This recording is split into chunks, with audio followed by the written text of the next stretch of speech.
FAM tidak cukup kuat hendak tipu FIFA, ada tangan gaib di belakang.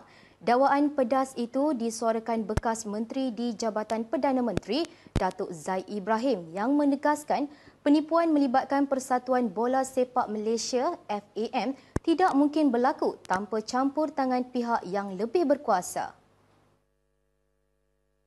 Orang yang nak tipu FIFA ni orang yang merasa dia tu lebih kuat daripada FIFA.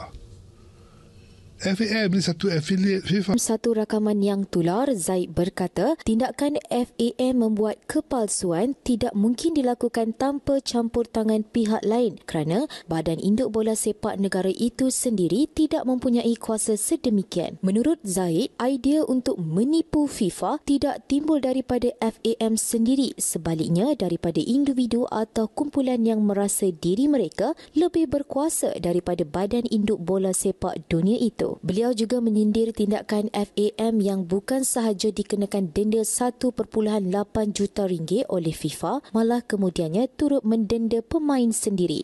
Tapi FAM pada saya idea nak tipu ni tak timbul daripada FAM. Tak mungkin. Jadi tapi itulah kita rakyat ni, kita tunggulah apa yang berlaku. Selepas ini saya rasa semua pun tak lepas tangan, orang katalah. It's not my fault. Kan? Semua akan lepas tangan.